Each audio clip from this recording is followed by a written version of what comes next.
When Arthur Schopenhauer walked through the streets with his poodle, he wasn't taking a stroll through society. He was walking through a living cemetery. What he saw was not progress, not beauty, not hope. He saw repetition, wear, a machinery grinding endlessly. People being born without consent, wanting without control, suffering without explanation. Animals trapped in the same mechanism. Different forms, same fate. A world no one asked to enter and no one truly understands. A world that doesn't explain why it exists or where it's going. It just keeps moving, dragging everything with it. From the moment you're born, life starts charging interest. First, fear, then hunger, then pain, then loss, then decay, and finally, death. Death was never an accident. It was always the only guaranteed outcome. Illness arrives without warning, betrayal without reason. The body rots slowly while the mind remembers how it used to feel when it didn't hurt. Old age comes not as wisdom, but as prolonged humiliation. And death doesn't arrive as salvation. It arrives like the closing of a mistake that should never have been opened. When Schopenhauer watched a bird devour a worm, he didn't romanticize nature. He understood something brutally simple. The pain of being eaten is infinitely greater than the pleasure of eating. That single image confirmed what he already knew. In life, pain outweighs joy. Always. The total amount of suffering in the world is obscene. So excessive that to Schopenhauer, it would make more sense if Earth were sterile, silent, lifeless, crystal clear like the moon. A planet without breath, without desire, without struggle. His philosophy would be called dark, and it was, not because it exaggerated, but because it refused to lie. Schopenhauer didn't sugarcoat existence. He didn't promise meaning, purpose, or redemption. He described life as it actually functions, a chain of frustrations occasionally interrupted by short anesthetics we call pleasure, moments that never compensate. They never do. Schopenhauer was born in 1788 in Danzig, into a wealthy merchant family. Money was never the problem. Early on, he learned that comfort doesn't protect anyone from emptiness. He lost his father young. His relationship with his mother, Johanna Schopenhauer, was cold, hostile, and psychologically corrosive. She valued status, appearance, and social recognition. He was introverted, withdrawn, fundamentally out of place. She wanted success. He wanted to understand why existing hurts. That tension carved his worldview. Schopenhauer grew up feeling like an intruder both inside his family and within society. And maybe that's exactly why he could see what the well-adjusted prefer not to notice. During his studies, he turned toward Eastern philosophy, Buddhism, Hinduism, the Upanishads, the Bhagavad Gita, texts that spoke openly about suffering, illusion, detachment, and the denial of desire. While the West celebrated progress and reason, the East had already reached a harsher conclusion. To live is to suffer.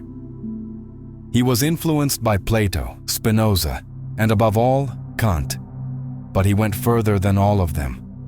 In 1818, he published The World as Will and Representation.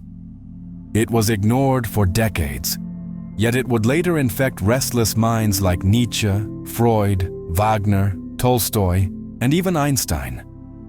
Schopenhauer died without applause, but he left behind an open wound in human thought. At the center of Schopenhauer's philosophy is an invisible, irrational, impersonal force, the will to live.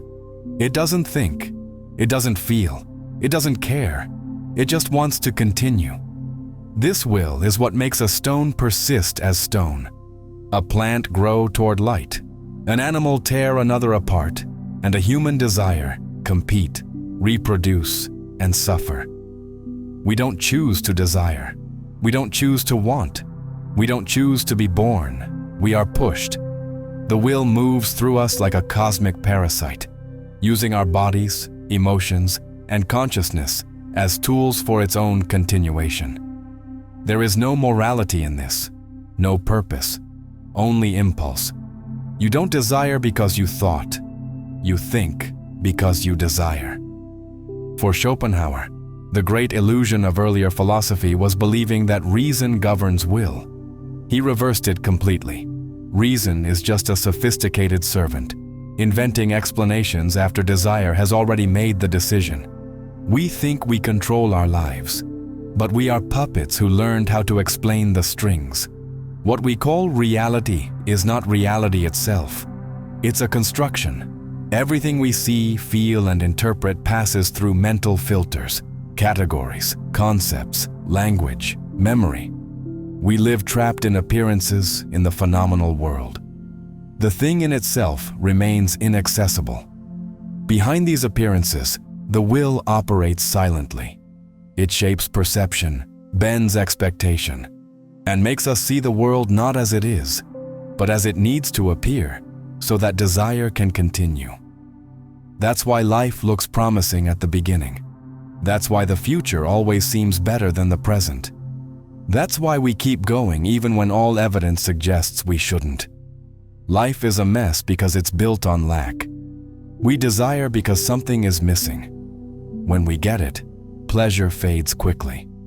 Another lack appears, and so we oscillate between pain and boredom. Schopenhauer observed something devastating. Pleasure is not positive. It's merely the temporary absence of pain. Pain, on the other hand, is positive, immediate, persistent. Compare them. The pleasure of eating lasts minutes. Hunger returns. But the pain of being eaten is absolute. Relationships follow the same logic. They begin with euphoria, quickly poisoned by fear of loss. Then come wear, boredom, resentment. And when it ends, what remains is pain. Long-lasting, deep, unerasable. Youth is the audience before the play. Old age is realizing the performance was bad. Illness, betrayal, failure, aging, death. These are not exceptions. They are the script. Schopenhauer didn't offer hope. He offered clarity. He spoke of asceticism, of denying the will, of detachment. But he knew very few could truly live that way. For the rest of us, he suggested something more modest: damage control, less ambition, less comparison, fewer expectations, simple pleasures, intellect, silence, solitude, not depending on others' approval, health over wealth, peace over status. Even then, he was honest to the end. None of this makes life good. At best, it makes suffering slightly more tolerable. Because at its core, life doesn't improve. It only deteriorates at different speeds. Today is bad. Tomorrow will be worse. And in the end, it stops. What may remain after all ideas collapse is not revolt or comfort, but a strange inner silence. A heavy, lucid silence that emerges when the mind stops negotiating with reality. Not religious acceptance, not moral resignation, just the dry recognition that nothing was designed to spare us. The universe doesn't fail because it never tried to succeed. Existence is neither a gift nor a punishment. It's a blind event. It happens the way a storm happens or a disease forms in the body. No intention, no hidden narrative, just continuation.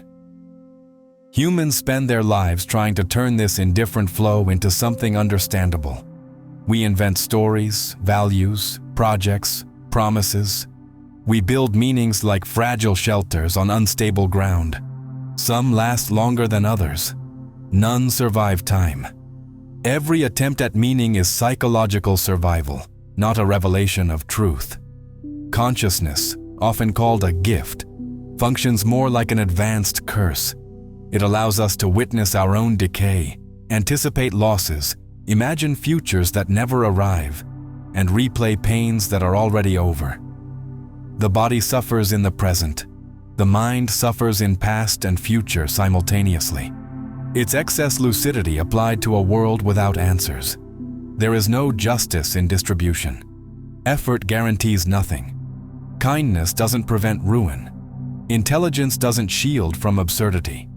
Everything that grows is condemned to decline. Everything that begins carries its end as part of its structure. This isn't pessimism, it's observation. Honest spirituality doesn't promise salvation. It points to radical detachment, not as virtue, but as defense. The less attached you are to expectations, the less violent the collision with reality becomes. Not because pain disappears, but because it stops being interpreted as a personal injustice.